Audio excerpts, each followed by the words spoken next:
मिर्जापुर में विद्युत संविदा मजदूर संगठन द्वारा विद्युत विभाग द्वारा कर्मचारियों की छटनी करने के विरोध में जिलाधिकारी को सौंपा गया ज्ञापन। लखनऊ लाइव 63 न्यूज से ब्यूरो चीफ गुड्डू खान की रिपोर्ट। मिर्जापुर में विद्युत संविदा मजदूर संगठन द्वारा विद्युत विभाग द्वारा कर्मचारियों की छटनी करने के विरोध में जिलाधिकारी को ज्ञापन सौंपते हुए बताया कि जैम पोर्टल पर संविदा कार्मिकों की भर्ती हेतु वर्ष 2020 में 854 कार्मिकों के लिए टेंडर बेसिल कंपनी को दिया गया था। इस कंपनी ने मार्च 2023 तक विभाग में कार्मिकों से कार्य कराया। इसके बाद कंपनी की सेवा समाप्त हो गई। अप्रैल 2023 में टेंडर टीडीएस कंपनी को दिया गया।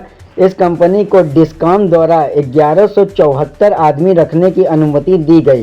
टीडीएस कंपनी ने नियुक्ति के द्वारा कार्मिकों की संख्या बढ़ाकर 1174 कर दिया, परंतु यह समझ में नहीं आ रहा है कि डिस्कॉम द्वारा कार्मिकों की छटनी का आदेश किसके कहने पर दिया गया है।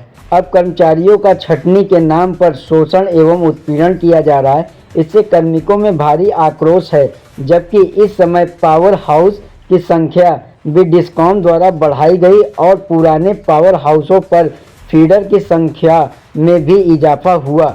इस छटनी के कार्य से संगठन उत्तर प्रदेश विद्युत व्यवस्था बिगड़ सकती है। अगर विद्युत व्यवस्था बिगड़ती है तो इसकी समस्त जिम्मेदारी प्रबंधक निदेशक की होगी। सरकार की नैतिक जिम्मेदारी होती है राज्य में बेरोजगारी दर कम किया जाए, जबकि यह संविदा कर्मी कोरोना काल में संपूर्ण विद्युत व्यवस्था सुचारू रूप से चलाए थे। क्या उन्हें इसी का इनाम दिया जा रहा है?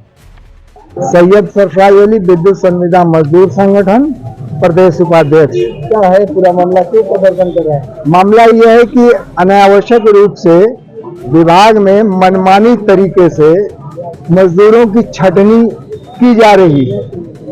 उस छटनी के विरोध में हम लोगों का ये डीएम साहब को ज्ञापन दिया गया है और ऊर्जा मंत्री का आदेश भी है कि कोई को छटनी न किया जाए किसी श्रमिकों का। उसके बाद भी किया जा रहा है।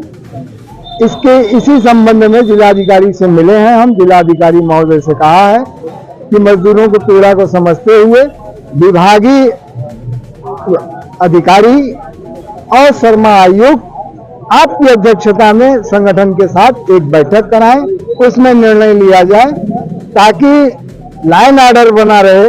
किसी प्रकार की जनहित में कार्य कर बिजली सप्लाई हो रही है वो कंटिन्यू चलती रहे। अच्छा, एक बात बताइए, कौन अधिकारी है जो छटनी कर रहे हैं? छटनी करने की जो व्यवस्था बनी है, अभी तक तो कोई मिला ही नहीं पेपर जिस आधार पर वो छटनी किया जा रहा है।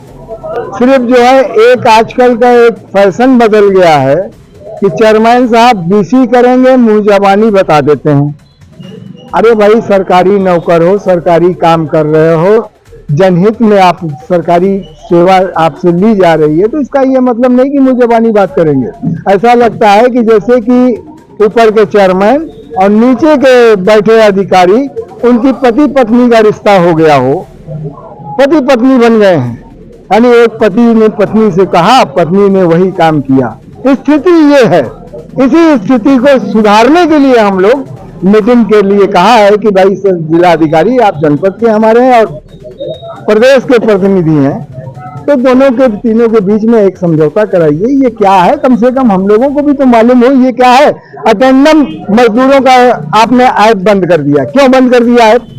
सबसे पहले हम ये चाहते हैं कि ऐप स्टार्ट किया जाए। जितने कर्मचारियों का आपने ऐप बंद किया है उनकी हाजिरी लगना शुरू हो, बैठक करते रहिए, समस्या का समाधान मिल बांट के हम लोग निकाल लिया जाएगा। अगर नहीं होता है तो अरे नहीं होगा तो प्रदेश लेवल पे होगा यार। प्रदेश लेवल पे बवाल मचेगा। एक जगह की बात नहीं है, पूरे उत्तर प्रदेश में बात कर रहा हूँ। जी हाँ। अच्छा, और चेयरमैन के साथ भी मीटिंगें होंगी। कौन चेयरमैन है? अरे आशीष गोयल जी चेयरमैन है, और कौन है? वो छटनी कर रहे हैं। बिल्कुल कर, वो